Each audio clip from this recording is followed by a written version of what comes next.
নমস্কার, আমি শ্রী হরিহর পাল। ঋষিবাণী চ্যানেলে আপনাদের সবাইকে স্বাগত।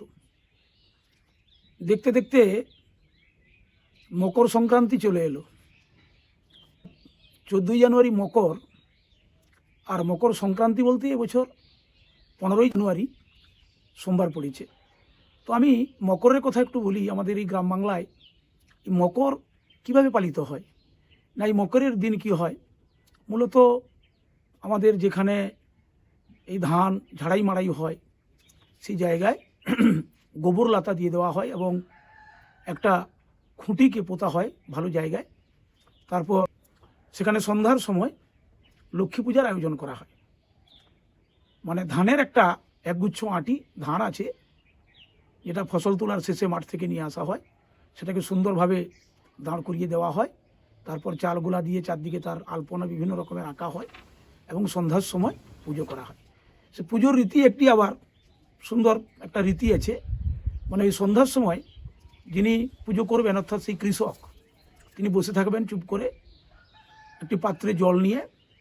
আর ওই শিয়াল যখন ডাকবে হুক্কা হুয়া করে, তখনই তিনি কি করবেন না, ওই খুঁটিতে যে পোঁতা আছে বা যেখানে ধানের আঁটিটা আছে, ওই ধানের আঁটির চারিদিকে তিনি 3 বার জল ছিটাতে থাকবেন এবং হরি হরি বল হরি হরি বল এভাবে বলতে থাকবেন। এটা একটা সংস্কার দেখেছি গ্রাম বাংলায়, যে যতক্ষণ না শিয়াল ডাকছে হুক্কা হুয়া করে, ততক্ষণ পর্যন্ত কিন্তু পুজো হবে না। তার মানে যদি না ডাকে না, তখন না ডাকলে আর কি, কিছু তো করার নেই, হতাশায় ভরে যায় প্রত্যেকের মন, এমনিতেই পুজো করে দেয়।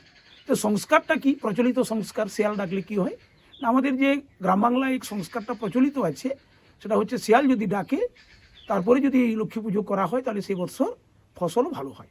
তো যাই হোক, এইভাবে মকরের দিনটা পালিত হয়। তারপরের দিন হচ্ছে মকর সংক্রান্তি, যেটা আমি বললাম 15 তারিখে পড়েছে।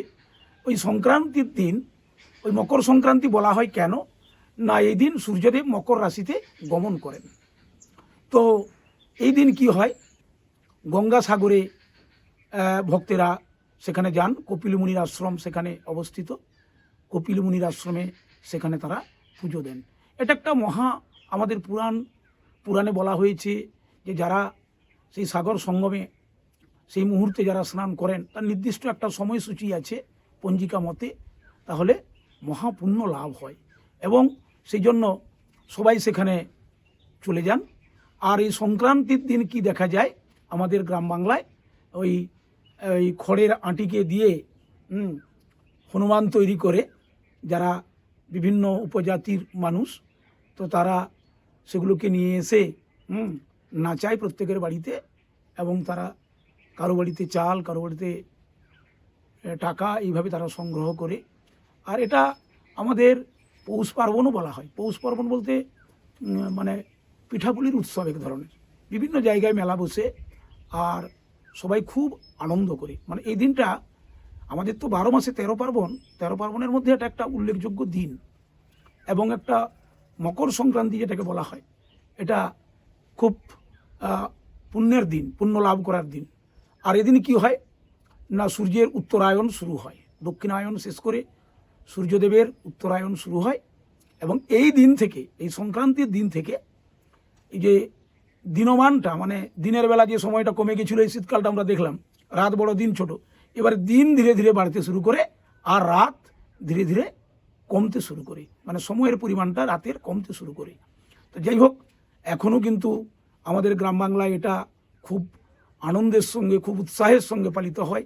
এবং সবাই এই কদিন মকর সংক্রান্তি, তারপরেও আরও 2-3 দিন ধরে মাঘ মাসের এই উৎসব মেলা চলতে থাকে।